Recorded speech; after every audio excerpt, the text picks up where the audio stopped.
একদিন এক মহারাজ গ্রামে খুব সুন্দর ভাগবত পাঠ করেছেন। তো ভাগবত পাঠ শুনে প্রভাবিত হয়ে দুইজন ভক্ত ওই মহারাজের কাছে গেছেন। মহারাজ, আমি আপনার থেকে মন্ত্র দীক্ষা নিতে চাই। তো মহারাজ বলেন, দেখো বাবা, আমি আগামীকাল সকালবেলায় আমি তীর্থ ভ্রমণে বেরিয়ে যাব। তো কতদিনের জন্য যাচ্ছি সেটা বলতে পারবো না, তবে বছরখানেক তো লাগবেই। তো আমি এখন দিতে পারবো না মন্ত্র। তো কালকে সকালবেলা তুমি এসো, যাবার সময় তোমরা একটু দেখা করে যাও। বললো আচ্ছা ঠিক আছে। তো যথারীতি সবাই ওই দুজন সকালবেলা মহারাজের কাছে এসছেন। মহারাজকে এসে বলছেন, মহারাজ হাত জোর করে বলছেন, মহারাজ আপনি আসতে বলেছিলেন, হ্যাঁ হ্যাঁ এসো।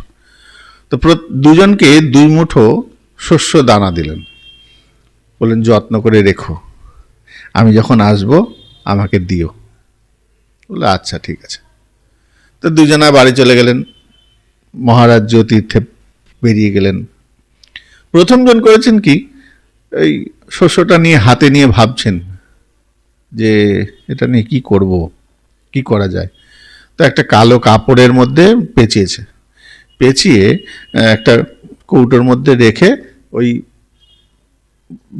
যে ঘরের যে চাল আছে, চালের বাঁশের একটা ফুঁকো আছে, ফুঁকোর মধ্যে গুজে দিয়েছে। দ্বিতীয় জন করেছে কি, ওই চালের ওই শস্যটা নিয়ে ভাবছে কি করি, শস্যটা তো দিল, যদি আমি ফেলে রাখি তাহলে পোকায় ধরবে, নষ্ট হয়ে যাবে। করলেন কি, ওটাকে রেখে প্রথমে জলে ভিজালেন। জলে ভিজিয়ে সামনে একটু মাঠ ছিল, ছোট্ট জায়গা, কোদাল দিয়ে ভালো করে কুপিয়ে ওই ধানের ওই বীজটা নিয়ে গিয়ে ছড়িয়ে দিল।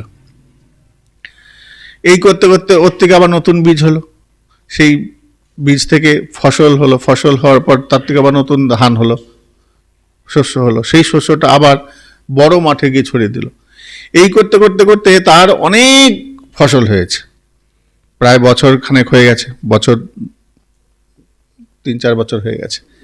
তো মহারাজজি এসছেন। মহারাজজি এসে এবার দুজনকে ডেকে পাঠিয়েছেন যে অমুক দুজন আছে, 2জনকে ডেকে পাঠাও।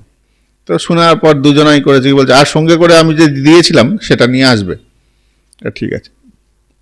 তো প্রথমজন করেছে কি, এসে একটা থোলার মধ্যে থেকে ওই যে বার করেছিল বাঁশের খোপো থেকে বার করে দিয়ে মহারাজের কাছে এসছে, মহারাজ এই যে আপনার জিনিস কত যত্ন করে রেখেছি। তো খুলে দেখছে একবারে কালো কাপড়টাও তো ছেদে হয়ে গেছে, আর ওটা একদম ঝরঝরে হয়ে গেছে।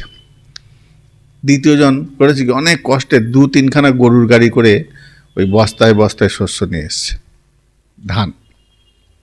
বলছে মহারাজ আমি নিয়ে এসছি। এবার তুমি এত বলে, হ্যাঁ আপনি যে শস্য দিয়েছিলেন ওই শস্য মাটিতে ছড়িয়ে দিয়েছিলাম, তার থেকে ফসল হয়েছে, অনেক হয়েছে।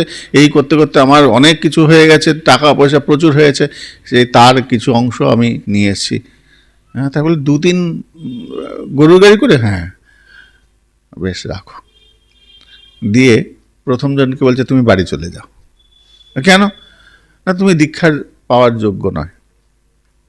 বলে কেন, কি হয়েছে, আমি তো আপনার জিনিস যত্নে রেখেছি, কত যত্ন করে ঘরের মধ্যে কুটির মধ্যে রেখে দিয়েছি। বলে তুমি ওটা যত্ন করনি, ওটা নষ্ট করেছো।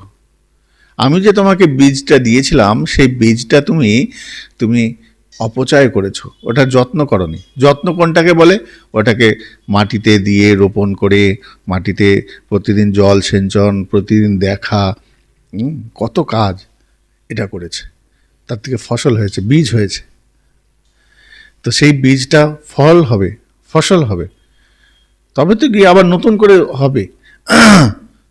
তো গুরু মন্ত্র যে বীজ মন্ত্র গুরুদেব দিলেন, সেই মন্ত্ররূপী বীজ আমার কারণে প্রবেশ করলো, আমি সেটাকে যত্ন সহকারে সেবার মাধ্যমে সে বীজটা আজকে বৃক্ষে পরিণত হবে, তার মধ্যে ফল ধরবে। হ্যাঁ, তার মানে কি বোঝাচ্ছে, শাস্ত্র বলছেন আজকে যে শিষ্য কালকে সে গুরু হতে পারে। আজকে যে বীজটা যে ব্যাপন করেছে, যে সেটাকে যত্ন করবে, সিঞ্চন করবে, সেই পরবর্তীকালে গুরু হবার যোগ্য। সবাই শিষ্য তো অনেক হয়, কিন্তু ওই 1000 শিষ্যের মধ্যে একজন হয়তো গুরু হতে পারে, যে ওই বীজ মন্ত্রের যত্ন করে, সেবা করে।